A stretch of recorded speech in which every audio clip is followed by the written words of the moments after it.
Hi, I'm here to share my personal story about the day everything went wrong. It was the worst day of my life.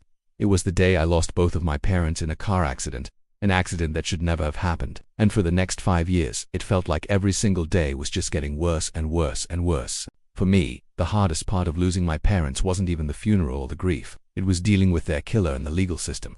After my parents died, their killer pleaded guilty to vehicular manslaughter and served only 28 days in jail. 28 days for taking 2 innocent lives. For 5 years after the crash, every single day I woke up and thought, how is this person living their life while mine is over? How could they go on living when they ended my family? Every day I would call the prison to see if he had been released, and every day the officer at the prison would tell me no. But every night before bed, I would still wonder, is today the day they let him out? What if I get a phone call in the middle of the night telling me he has been let out? Will I ever be able to sleep again? Now, after 4 years of hoping he wouldn't be released, I found out that he was going to be let out early. He had served his 28 days. The next morning I got the dreaded phone call. They let him out. I called all the parole officers, but I couldn't find him, so I started going through public records, trying to find where he might be living so I could confront him myself. I just wanted to know why he killed my parents. I wanted to look him in the eye and ask him why. Finally, I found where he was living, and one day I drove by the house. I saw his car in the driveway, and I turned around and drove home. Later that night, I told my therapist about finding him, and she told me I needed to let it go. She said confronting him wouldn't bring my parents back. I knew she was right, but I could unstop thinking about what he did to my family and how he was living his life. One night I just couldn't take it anymore. I got in my car and I drove to his house. I didn't know what I was gonna say. All I knew was I couldn't keep living like this anymore. When I got there, I knocked on his door. He opened the door and he looked very different than I expected. In his mugshot he looked angry and bitter, but in person he looked defeated and sad. I asked him if he remembered me and he said yes. Then I asked him why he took my parents from me. Why did he do it? Did he not see them slowing down? He apologized, but I just couldn't control myself. I screamed at him. I told him he deserved to go to jail for the rest of his life because he took my entire future away from me. I told him that he will never understand how much pain he caused, and then I turned around and I left. After I walked away, I felt a little bit better, but the next morning I woke up and I thought, now what? After 5 years of living in this torment, now what? I still didn't have my license to practice law yet.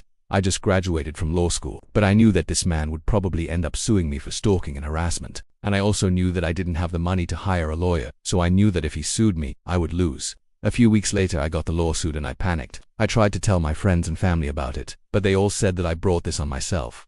No one would help me and I didn't blame them. I knew I had made a huge mistake.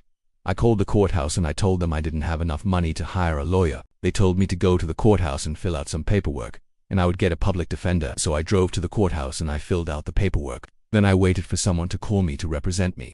A week later I got a call from my public defender. We met and I told her about my case and she told me, don't worry, I've got you. She said she would handle everything and I wouldn't have to worry. A few weeks later, she told me that she had talked to the opposing counsel and we had agreed to settle out of court. I was shocked. I knew that I didn't have $75,000, but my parents had left me some money. When they died, they set up a trust fund for me so that I would always have money for college and graduate school.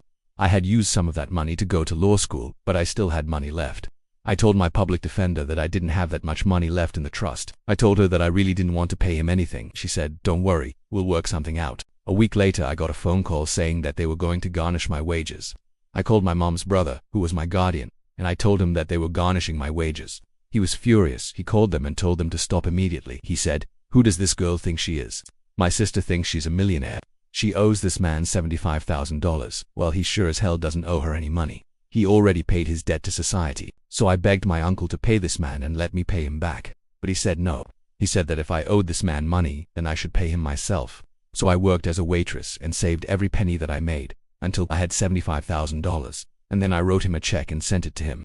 About a year after that, I heard from my parents' friend. He told me that he had talked to the press about my parents' death, and that the judge and the district attorney were furious about my parents' killer only serving 28 days in jail. He told me that they had reopened the case and were investigating if any cops or politicians had been involved. He said he could talk about it much more than that because he didn't want to interfere. 3 months after that, I got a call from a detective. He told me that they had found new evidence that proved that my parents' killer had been driving drunk and high and that he had taken my parents' lives on purpose. He told me that he was going to reopen the case and charge him with murder. He told me that my parents would finally get the justice they deserve. Well, 5 years after losing my parents, I can finally breathe again. I finally feel like I can live my life without looking over my shoulder, and I owe it all to one man. This man who, after killing my parents, destroying my family, getting drunk and high and hitting them head on, who after all that,